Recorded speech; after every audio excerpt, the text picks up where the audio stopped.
evil imaginable. Pure evil. They're gonna kill us. Well, we are not dead yet.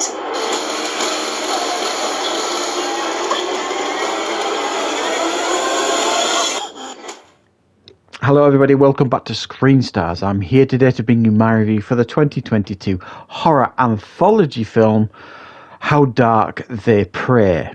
A film that is co-directed by Jameson M. Locascio and Adam Ambrosio, who co-wrote some of the stories as well as others.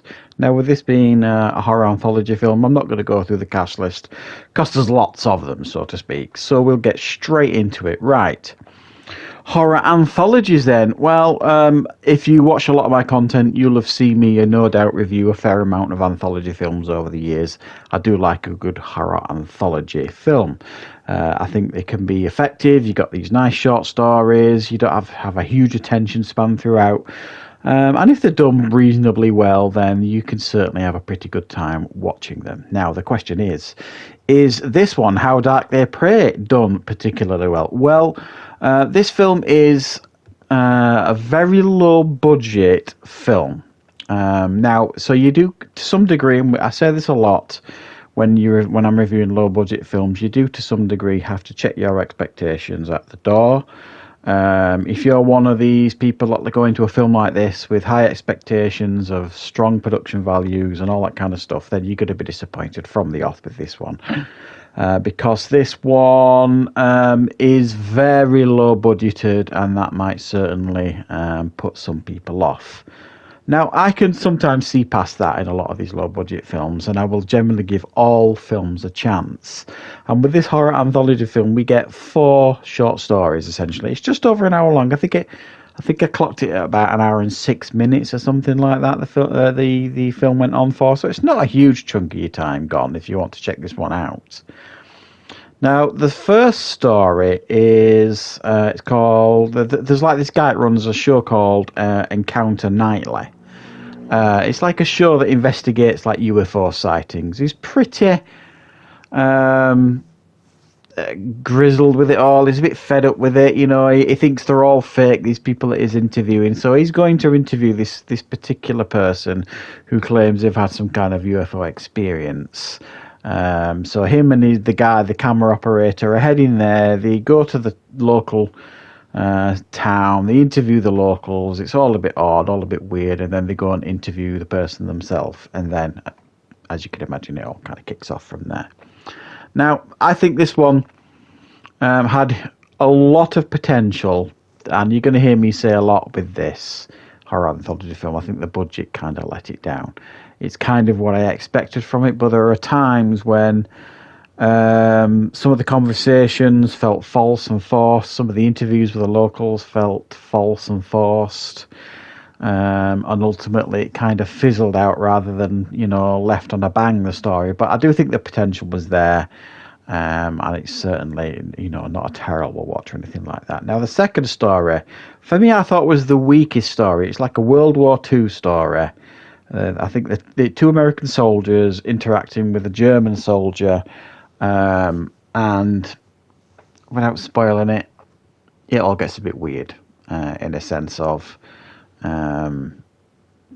people can't die, so on and so forth. Honestly, guys, I found this one pretty unengaging and pretty uninteresting for a lot of reasons. Number one, the costumes look like they were bought straight from the local costume shop.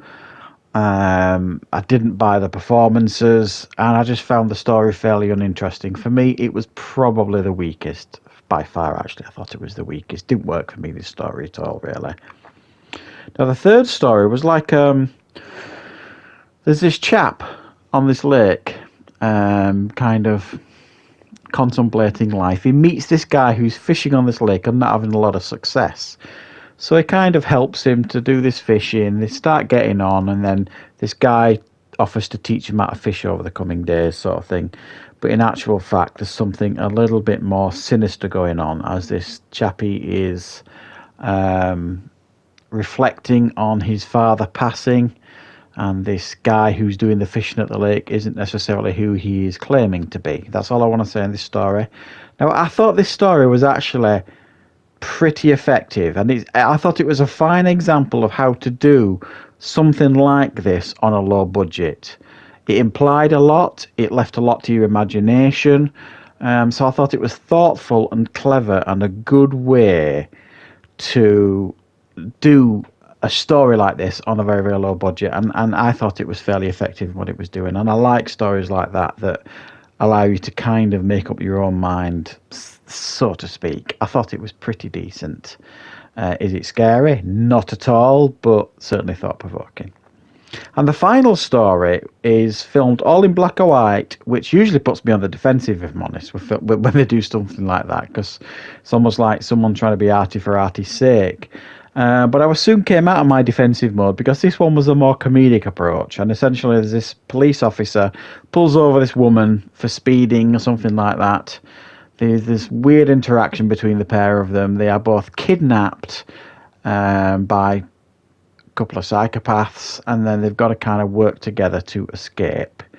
And she isn't who she appears to be, but she's still got to kind of get on with this police officer to try and escape. This one is definitely a lighter approach. I thought this had some fun performances from the sheriff and the woman, really, and I thought they had some good chemistry together, and I thought it worked pretty well for what it was trying to be. So we've got 4 stories there. The second one being the weakest for me. The other 3 are certainly watchable if you can tolerate the budget. Because, as I've explained, it's a very, very low budget anthology film. If you like that and you like to support films like this, then there are some stuff here for you to enjoy. I didn't think it was horrifically bad or anything, but I do think ultimately the production values let it down, and the poor second story certainly didn't help. So I'm going to give this one a 4 out of 10. It's a decent attempt to deliver a low-budget anthology film, and I suspect there will be some out there that will appreciate the effort that's been put in here. So thanks for watching, everybody. I hope you enjoyed the review. I'll be back with more content on the channel very, very soon.